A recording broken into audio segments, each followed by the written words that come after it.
উনি সফরে বেরিয়েছেন হাদিস কালেকশনের জন্য। প্রচন্ড শীতের রাত, উনি মাগরিবের নামাজ, এশারের নামাজ পড়ে একটা মসজিদে শুয়ে পড়লেন, আর শুয়ে শুয়ে হাদিস পড়তেছেন। কি পড়তেছেন? কথা বলেন। আর মনে মনে ভাবলেন রাতটা মসজিদে কাটায় দেই, ফজরের নামাজ পড়ে আবার বেরোবো। কিন্তু দারোয়ান এসে বলে মসজিদে থাকতে পারবেন না, ওঠেন। দারোয়ান আছে না, কথা কন। আহমদ ইবনে হাম্বল বললেন আমি শুধু রাতটা থাকতে চাই, আমি তো ফজরেরও মুসল্লি, ফজর নামাজ পড়বো তো এই মসজিদে, আমার থাকতে দাও। দারোয়ান তো দেয় না, কেন? মসজিদে থাকার জায়গা না, যান মিয়া। উনি যে আহমদ ইবনে হাম্বল এটা চিনে নাই, থাকতে দেয় না। কি করবে এখন? উনি কাঁথা গুছিয়ে হাদিসের কিতাব নিয়ে কাঁধের মধ্যে ব্যাগ নিয়ে মসজিদ থেকে বেরোয় গেলেন। কি আর করবেন, প্রচন্ড শীত, আর কাঁপতেছেন, বুড়ো মানুষ।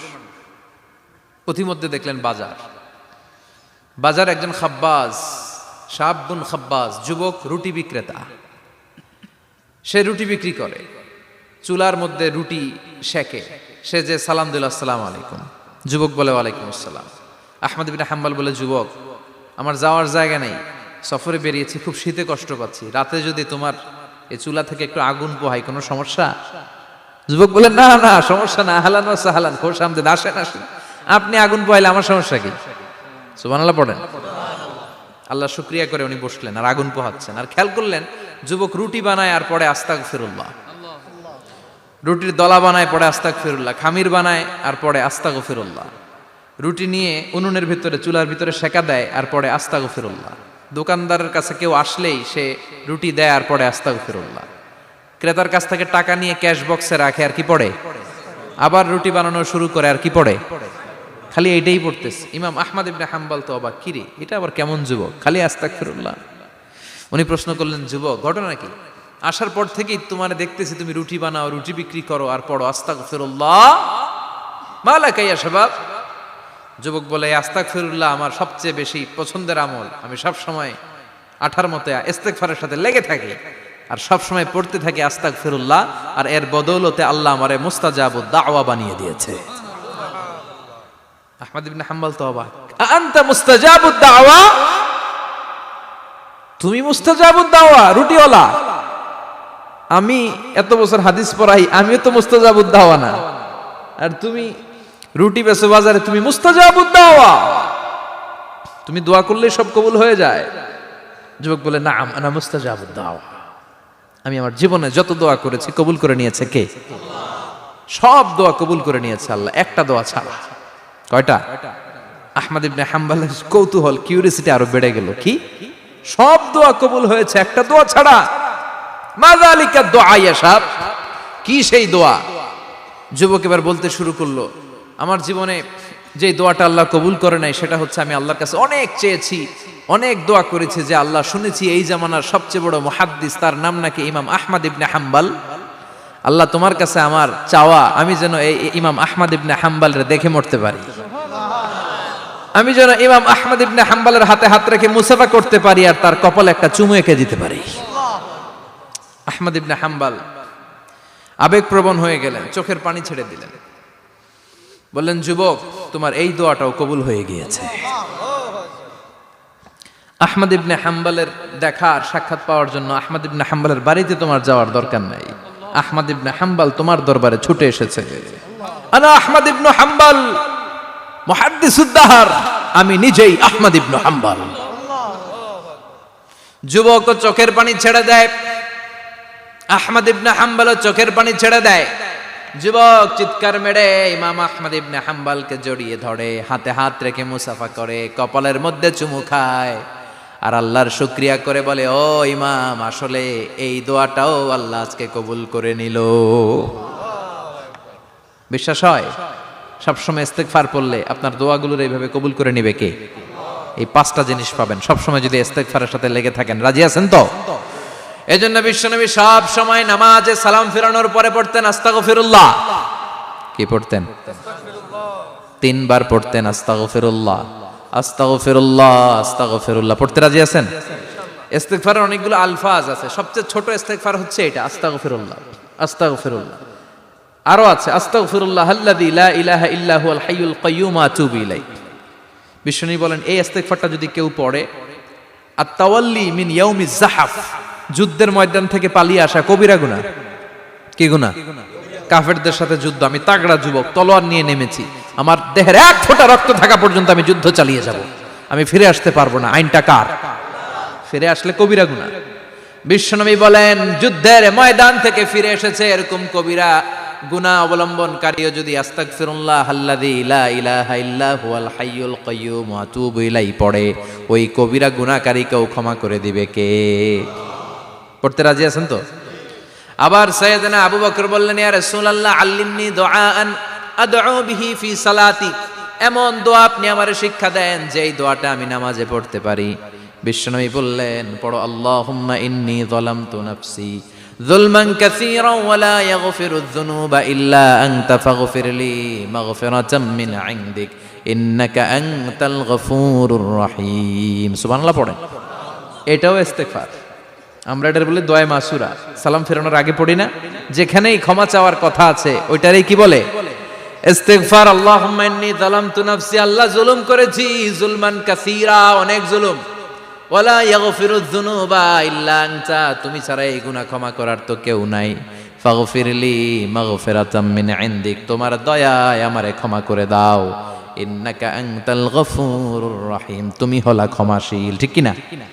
এটাও ইস্তেগফার, এটাও পড়বেন। আর এই সব ইস্তেগফারের শ্রেষ্ঠ ইস্তেগফারের নাম সাইয়্যিদুল ইস্তেগফার। যত ইস্তেগফার হতে পারে এর মধ্যে সবচেয়ে শ্রেষ্ঠতম ইস্তেগফার নাম কি? কথা কন। বুখারীর বর্ণনা, শাদ্দাদ ইবনে আউস রাদিয়াল্লাহু তাআলা আনহু বর্ণনা করেন, এই সাইয়্যিদুল ইস্তেগফার দিনের বেলা যে পড়বে ওই দিনে মারা গেলে সে জান্নাতি। এই সাইয়্যিদুল ইস্তেগফার রাতের বেলা যে পড়বে ওই রাতে যদি ইন্তেকাল হয় ওই লোকটা জান্নাতি। মুখস্থ আছে না? কার কার মুখস্থ হাত তুলেন। মাশাআল্লাহ, তাবারাকাল্লাহ, মাশাআল্লাহ, মাশাআল্লাহ। আর যাদের নাই তাদের হোমওয়ার্ক, তাদের আল্লাহুম্মা আনতা রাব্বি লা ইলাহা ইল্লা আনতা খালাকতানি ওয়া আনা আবদুক ওয়া আনা আলা আহদিকা ওয়া ওয়া'দিকা মাস্তাতা'তু আউযু বিকা মিন শাররি মা সানা'তু আবুউ লাকা বিনি'মাতিকা আলাইয়া ওয়া আবুউ লাকা বিযামবি ফাগফিরলি ফাইন্নাহু লা ইয়াগফিরুয যুনুবা ইল্লা আনতা। সুবহানাল্লাহ পড়েন। আজকে রাতে পড়ছেন, মারা গেলে জান্নাতি। চিল্লায় পড়েন না আল্লাহু আকবার। এজন্য বিশ্বনবী বলেন আমার আগের গুনাহও মাফ, পরের গুনাহও মাফ, তারপরেও প্রতিদিন আমি 70 বার তওবা ইস্তেগফার পড়ি। আজকে থেকে পড়তে রাজি আছেন তো? বেশি বেশি ইস্তেগফার পড়া যাবে না? একটু প্রাণ খুলে দিল খুলে আওয়াজ করে পড়েন তো আস্তাগফিরুল্লাহ। আর জোরে পড়েন আস্তাগফিরুল্লাহ। আবার সবাই পড়েন আস্তাগফিরুল্লাহ। সব সময় তওবা ইস্তেগফার যারা পড়ে তাদেরকে পছন্দ করে কে? সব সময় জিকির করে করে জিহ্বাটারে যারা ভিজিয়ে রাখে তাদেরকেও পছন্দ করে কে? আল্লাহ বলেন ওয়াজকুর রাব্বাকা ফি নাফসিকা তাদাররুআন ওয়া খীফাতান ওয়া দুনাল জাহরি মিনাল কওলি বিল গুদুবি ওয়াল আসাল ওয়া লা তাকুম মিনাল গাফিলিন। সুবহানাল্লাহ পড়েন।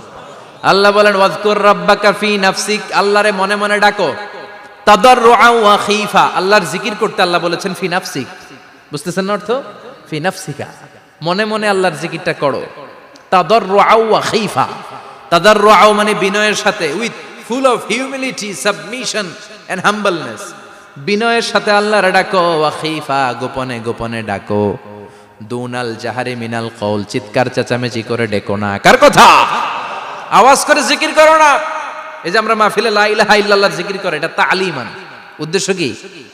তালিমের জন্য আওয়াজ করে জিকির জায়েজ আছে, কিন্তু ব্যক্তিগত জিকিরের যে ইবাদতটা এটা আস্তে আস্তে হইতে হবে, এটা ভদ্রভাবে হতে হবে, চিল্লাচিল্লি করে নয়। আবার তালিমের জিকির ওইটাও ভদ্রভাবে।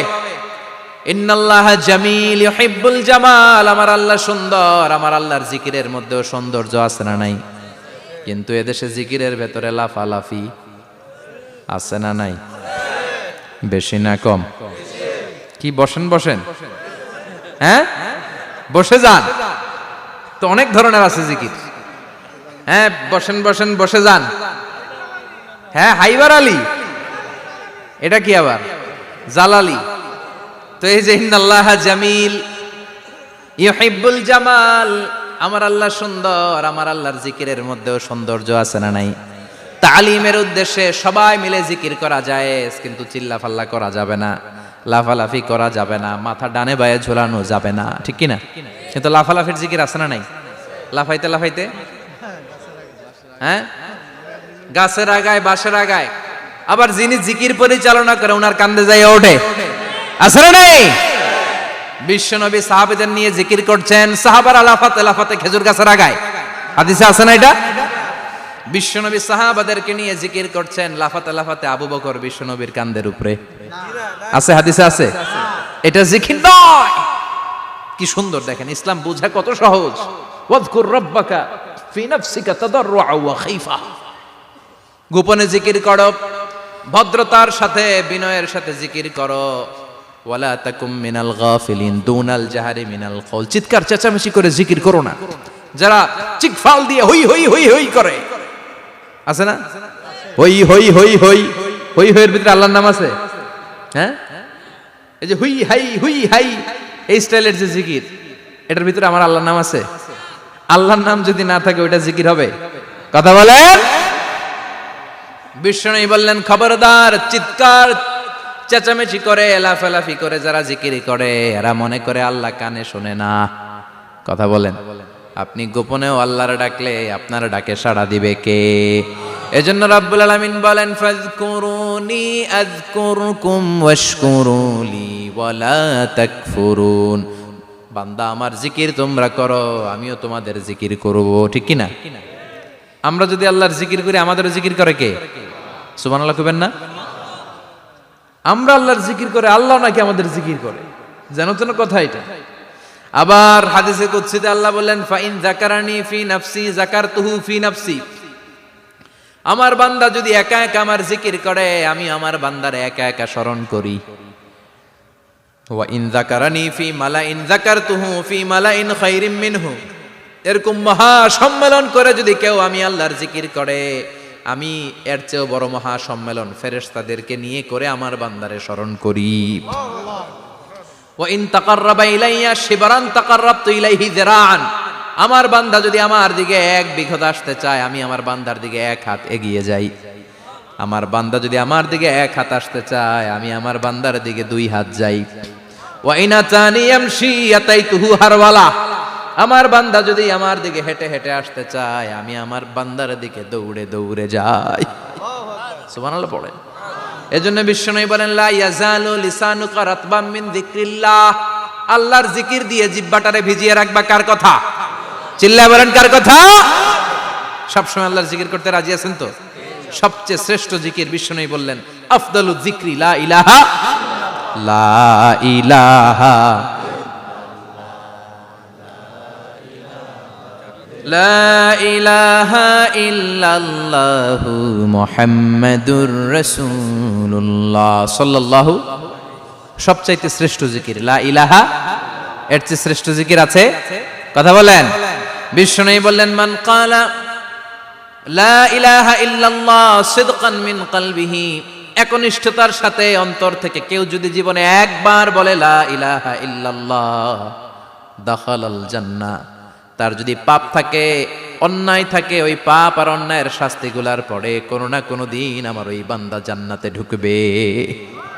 একবার যদি খালিসান মিন কলবিহি সে পড়ে লা ইলাহা ইল্লাল্লাহ, তার জন্য জান্নাতকে অবধারিত করে দিয়েছে কে? আবার এটার নাম আল্লাহ দিয়েছে কালিমায়ে। কথা বলেন। দরাবাল্লাহু মাসালান কালিমাতান তাইয়িবাতান কাশাজারাতিন তাইয়িবাতিন আসলুহা সাবিতুন ওয়া ফারউহা ফিস সামা। সুবহানাল্লাহ। পবিত্র বাণী এটা কালিমায়ে তাইয়িবা। আবু সাঈদ আল খুদরি থেকে বর্ণিত, মুস্তাদরেকে হাকিম আর সহিহ ইবনে হিব্বানে এসেছে। বিশ্বনবী বলেন, মুসা আলাইহিস সালাম আল্লাহর একবার প্রশ্ন করলেন, ইয়া রাব আল্লিমনি দুআআন আদউ বিহি। আপনি আমার এমন একটা জিকির শিক্ষা দেন যে জিকির দিয়ে আমি শুধু আপনার জিকির করব, কেউ এই জিকির করতে পারবে না। এই জিকির জানবো শুধু আমি, আর জানবেন। কথা কোন? প্রশ্ন করছে কে? হ্যাঁ, কাকে করেছে? আল্লাহ এমন একটা জিকির শিখান যেই জিকির কেউ জানে না, আমি জানবো, আর ওই জিকির দিয়ে প্রাণ ভরে আপনারে ডাকবো। আল্লাহ বললেন, মুসা পড়ো লা ইলাহা লা ইলাহা ইল্লাল্লাহু মুহাম্মাদুর রাসূলুল্লাহ। মুসা আলাইহিস সালাম বললেন, আল্লাহ চাইলাম কি, কইলেন কি? লা ইলাহা তো জাতীয় জিকির, এটা তো আন্তর্জাতিক জিকির, এটা জানে না এমন কেউ নাই। এমনকি হিন্দু ভাইরাও জানে। কথা কন আল্লাহ, আমি তো চাইছিলাম এক্সক্লুসিভ আমার জন্য স্পেশাল, এর চেয়ে সুন্দর আর কেউ জানবে না। এত সুন্দর একটা জিকির আপনি দিবেন, এটা আমি ডাকবো আপনারে আর আপনি শুনবেন। আল্লাহ বললেন, মুসা এর চেয়ে দামি আমার কাছে নাই। লাউ তাদউ লা ইলাহা ইল্লাল্লাহ ফি কাফা, লা ইলাহা রে যদি মুসা এক পাল্লায় রেখে দাও, ওয়াস সামাওয়াতু সাবউ ওয়াল আরদিন, সাত আকাশ সাত জমিন যদি আরেক পাল্লায় রেখে দাও, লা ইলাহা এক পাল্লায়, সাত আকাশ সাত জমিন আরেক পাল্লায় ওজন যদি দাও, লা রাজাহাত কাফাতু লা ইলাহা ইল্লাল্লাহ, মুসা দেখবা মুহূর্তের মধ্যে লা ইলাহা ইল্লাল্লাহর পাল্লা ভারী হয়ে গেছে। সাত আকাশ সাত জমিন এক পাল্লায়, শুধু লা ইলাহা ইল্লাল্লাহ আরেক পাল্লায়, মুহূর্তে লা ইলাহার পাল্লাটারে ভারী করে দিবে কে? এটা বিপ্লবী বাণী। আমরা এটার ভিক্ষার মধ্যে লাগাইছি। এখন ভিক্ষা করার সময় লা ইলাহা আছে না নাই? একটা টাকা দিয়া যান, আমি গরিব ইনসান আর সমান, একটা টাকা দিয়া যান, আমি গরিব ইনসান, আছে না নাই? জুমার নামাজের সময় ভিক্ষা করে, একটা টাকা দিয়া যান, আর লা ইলাহার জিকির লগে, আছে না নাই? এটা আমরা ভিক্ষার জিকির বানাইছি। এটা তো বিপ্লবী বাণী। এই বাণীর পক্ষে যারা, তারা ন্যায় আর সত্যের পক্ষে চিল্লায় বলেন ঠিক কিনা? এই বাণীতে যারা বিশ্বাস করে, তারা এক আল্লাহর সামনে মাথা নত করে দেয়। গোটা পৃথিবীর কোন শক্তির সামনে ওই মাথা নত হয় না, ঠিক কিনা?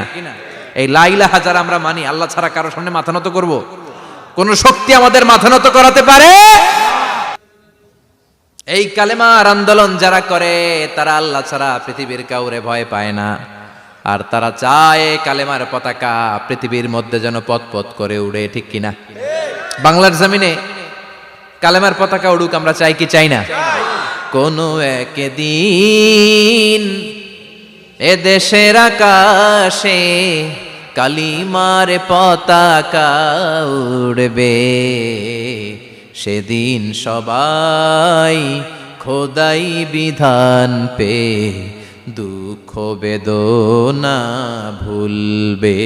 কোনো একদিন এ দেশের আকাশে কালিমার পতাকা উড়বে, সেদিন সবাই খোদাই বিধান পে দুঃখ বেদনা ভুলবে। চিৎকার করে বলেন ঠিক কিনা?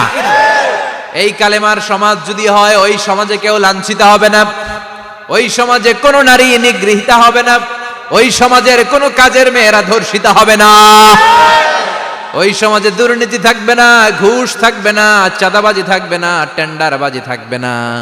সমাজটারে শান্তি দিয়ে সমৃদ্ধ করে দিবে কে? এজন্য সব সময় জিকির করতে হবে একজনের, চিল্লায় বলেন তিনি কে? শ্রেষ্ঠ জিকির হচ্ছে লা ইলাহা। করতে রাজি আছেন? সব সময় জিকিরটা করতে রাজি আছেন? Every night and every day,